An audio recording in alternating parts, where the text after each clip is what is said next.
अगले ओलंपिक्स में मैं ही हिंदुस्तान को पहलवानी में मेडल दिलाऊंगा, वो भी सोने का। इंडिया का कोट तो ऐसे नहीं मिलता। इंडिया का कोट कमाना पड़ता है।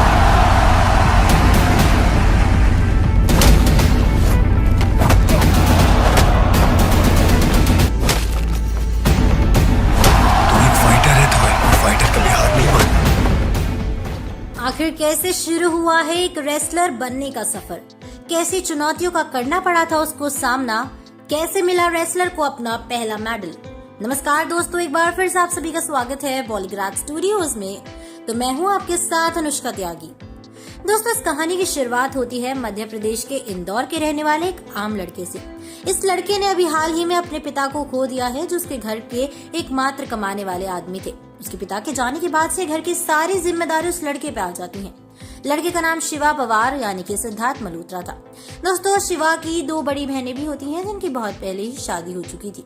इसके अलावा उसका एक छोटा भाई भी है। वहीं उसकी माँ और शिवा उसके पिता के जाने के बाद से ही काफी मेहनत कर अपना गुजारा कर रहे थे। कितनी सारी रातें तो शिवा सिर्फ चाय और बिस्किट ही खाकर बिता चुका था, तो वहीं कई बार उसे खाली पेट भी सोना पड़ता था। शिवा की जिंदगी का स्ट्रगल कम होने का नाम नहीं ले रहा था, और जब उसके पिता थे तो वो दिन भर की मजदूरी कर 500 से 600 रुपए कमा लेते थे। हालांकि दूसरी तरफ हर सुबह कई तरह के काम कर शिवा को मात्र 200 रुपए ही मिल पाते थे। शिवा फिलहाल अपने कॉलेज की पढ़ाई और अपने घर की हालत दोनों को एक साथ देख रहा था। शिवा की जिंदगी में बस एक ही बात अच्छी थी कि उसके मेहनती होने की वजह से उसे आगे की पढ़ाई के लिए 10th स्टैंडर्ड में ही स्कॉलरशिप मिल गई थी, जिस वजह से आज वो अपने कॉलेज की पढ़ाई पूरी कर पा रहा है। वहीं जिस कॉलेज में शिवा जाता था उसमें एक सीनियर भी था, जो कि नेशनल लेवल का रेसलिंग चैंपियन था। हालांकि एक हाथ में चोट लगने की वजह से उसने रेसलिंग से अपना किनारा कर लिया था, लेकिन शिवा उससे काफी प्रभावित था और वो भी उसी की तरह एक रेसलर बनना चाहता था। हालांकि दोस्तों, वो रेसलिंग को अपनाने के बारे में सोच भी नहीं सकता था। शिवा के परिवार की हालत बिल्कुल भी सही नहीं थी। वहीं रेसलिंग को सीखने के लिए पैसे और एक कोच की जरूरत थी, जो उसके पास थे ही नहीं। हालांकि शिवा ने हार मानने से अच्छा अपने सीनियर से इस बारे में बात करने की सोची, जो कि उसकी रेसलिंग में रुचि देख काफी खुश हुआ था। उसका सीनियर शिवा को रेसलिंग सिखाने के लिए तैयार हो जाता है, और अब शिवा हर रोज सुबह उजाला होने से पहले उठ जाता था और हर दिन 2 घंटे तक रेसलिंग की प्रैक्टिस करता था।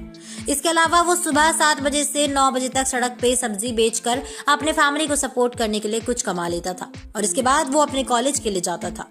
शिवा का ऐसा करना अब उसकी आदत बन चुकी थी, और वो हर रोज उठता था और हर रोज प्रैक्टिस करता था। हालांकि रेसलिंग की प्रैक्टिस के लिए उसे एक अच्छी डाइट भी चाहिए थी, जो उसे मिल नहीं पा रही थी। हालांकि शिवा का जो सीनियर था, जो अब उसका कोच बन चुका है, वो उसकी डाइट की जिम्मेदारी उठाने लगा था। शिवा के सीनियर को पता था कि लड़का मेहनती है, बस उसे वो रिसोर्सेज नहीं मिल पा रही है जिसका वो हकदार है।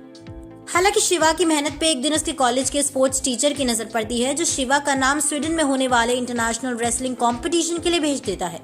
हालांकि वहां तक जाने के लिए शिवा को काफी ज्यादा पैसों की जरूरत थी, जिसमें उसकी मदद स्पोर्ट्स टीचर ने की थी। असल में टीचर ने स्टेट के स्पोर्ट्स फेडरेशन से बात कर शिवा के टैलेंट्स पे उसके करीब 5 लाख की आर्थिक मदद दिला दी, जिसकी वजह से वो कंपटीशन तक पहुंच सके। अब कंपटीशन 6 महीने बाद होने वाली थी, जिसके लिए शिवा हर रोज अपना पूरा बेस्ट दे रहा था। शिवा अपनी पूरी ताकत लगा चुका था ताकि वो उस कंपटीशन में जीत सके, क्योंकि देश से इतना दूर वो एक रिस्क पे ही जाने वाला था। शिवा जानता था कि अगर वो इस कंपटीशन को नहीं जीतता है तो उसे सरकार की तरफ से मदद मिलने की राशि तो बर्बाद होगी ही। इसके अलावा उसे फिर रेसलिंग को हमेशा के लिए छोड़कर अपने परिवार के लिए नौकरी को अपनाना होगा। वहीं शिवा जब सरकार से मिली मदद के बारे में अपनी माँ को बताता है, तो वो शिवा को कहती है कि उसे सरकार की तरफ से मिले पैसों को परिवार की आर्थिक हालत सुधारने में लगा देना चाहिए। शिवा ये सुनकर काफी परेशान हो जाता है। वो जानता है कि उसकी माँ भी ऐसा करने पर मजबूर है। हालांकि शिवा के सामने अब उसका वो सपना था जिसके लिए उसने लगातार इतनी मेहनत की थी। बस एक मौका दिख रहा था जो उसे सब कुछ दिला देगी, जो भी उसने अब तक खोया था।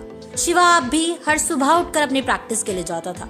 अब उसके पास 2 कोच आ चुके थे, एक उसका सीनियर और दूसरा उसके कॉलेज के स्पोर्ट्स टीचर। दोनों मिलकर हर सुबह अंधेरे में ही शिवा को एक प्रॉपर ट्रेनिंग देते थे। शिवा का हर सुबह प्रैक्टिस करना, सड़क पर सब्जी बेचना और फिर कॉलेज जाना उसकी जिंदगी का एक हिस्सा बन चुका था। वहीं जैसे जैसे कंपटीशन पास आ रहा था, शिवा की माँ उसे बात करना बंद कर रही थी, क्योंकि उसे डर था कि इतनी दूर जाने के बाद भी अगर कुछ नहीं हुआ तो उसके परिवार को मिला एक मौका भी खोना पड़ेगा। उसकी माँ को लग रहा था कि 5 लाख उसे एक ऐसे मौके के रूप में मिल रहे हैं जिससे उसके परिवार की हालत हमेशा के लिए ठीक हो जाएगी। हालांकि शिवा ऐसा करने के खिलाफ था। वो स्वीडन जाकर कंपटीशन का हिस्सा बनना चाहता था। अपनी माँ से मिल रही ऐसे रिएक्शन की वजह से शिवा अंदर ही अंदर थोड़ा नर्वस होता जा रहा था। ठीक इसी बीच वो दिन भी आ गया जब शिवा को कंपटीशन के लिए स्वीडन रवाना होना था। एयरपोर्ट तक छोड़ने के लिए शिवा का सीनियर और स्पोर्ट्स टीचर गाड़ी लेकर आ चुके थे। शिवा अपने भाई से मिलने के बाद अपनी माँ के पास जाता है। हालांकि उसे अपनी माँ की तरफ से कोई रिएक्शन नहीं मिलता। लेट होने की वजह से शिवा को जाना पड़ता है, लेकिन जैसे ही शिवा जाने लगता है तो उसकी माँ पीछे से कहती है, आप जीत के ही आना। ये सुनकर शिवा की आंखों में खुशी के आंसू आ जाते हैं। शिवा की माँ भी अपने आंसू नहीं रोक पाती। वहीं गाड़ी का दोबारा से हॉर्न बजता है, शिवा को लेट होने की याद दिलाता है। साथ ही शिवा भागते हुए गाड़ी में बैठ जाता है और एयरपोर्ट के लिए रवाना हो जाता है। तो दोस्तों, अब शिवा कंपटीशन के लिए निकल चुका है। आपको क्या लगता है, क्या वो क्वालिफाई कर पाएगा? जानने के लिए बने रहिए हमारे साथ और देखते रहिए बॉलीग्राज स्टूडियोज को। दोस्तों, हम फिर हाजिर होंगे एक नई वीडियो के साथ में। हमारी आज की राइटर है खयाती।